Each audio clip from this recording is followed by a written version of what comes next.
Order. Question number 10. Tracey Martin. Kia ora, Mr Speaker. To the Minister for Food Safety, what reports, if any, has she seen regarding... Order. I'm sorry. There's just too much noise coming from my right, so I want the member to start that question again. Kia ora, Mr Speaker. To the Minister for Food Safety, what reports, if any, has she seen regarding food safety issues in kindergartens, play centres and kōhanga reo? Honourable Joe Goodhue. I have seen the New Zealand Public Health Surveillance Report, which covers October to December 2014. The report states that the third most common setting for illness outbreaks in New Zealand is childcare centres.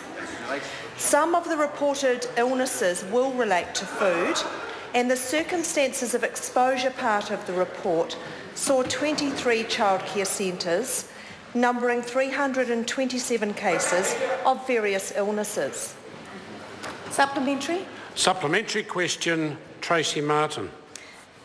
Given that answer, does the document that the Minister is referring to support the implementation of another layer of cost and bureaucracy linked to the Food Act 2014 when these centres already have to comply with food safety regulations set down by the Ministry of Education?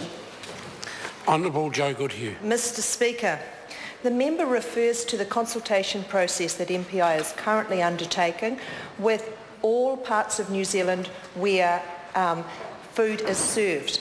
Safe food is important for everyone in our society, and what the Ministry is intending to do, as is evidenced in the bill that was passed last year, is to find the right balance between ensuring safe food but also keeping the costs down for the businesses that are serving that food.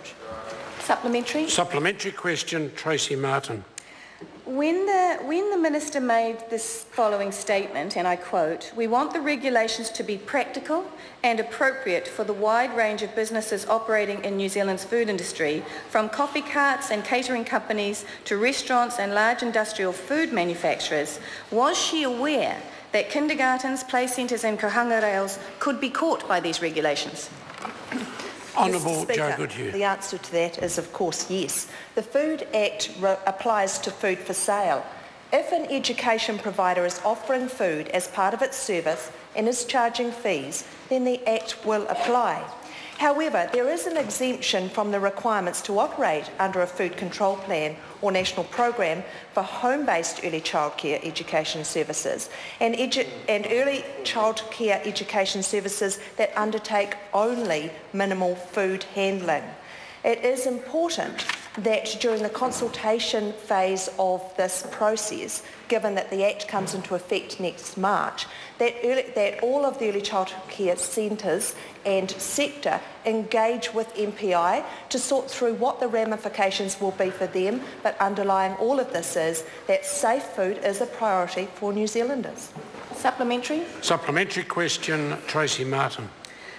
Given that play centres, kindergarten and kōhanga reos work on a donation basis, and given that the previous Minister for Food Safety stepped in to minimise unintended consequences of the Act in the 50th Parliament, will this Minister step up on behalf of our youngest children to exempt these centres, and if not, why not? Honourable Joe Goodhue.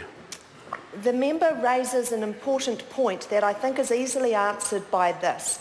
We have looked at minimal food handling as being an area which would indicate that there is no need to comply with having to have a food control plan or a national program, and so each individual case will need to work out what is the nature of the food that they serve, and in fact if they're not charging for the serving of that food, then it's most likely that they will be exempt. However, written into the Act is also the ability for the Director General to, on a case-by-case basis, exempt a particular requirement or the charging of fees for an individual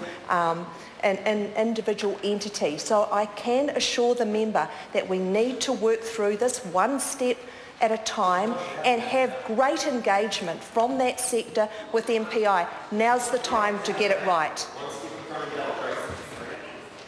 Question number 11, the Honourable Damien O'Connor.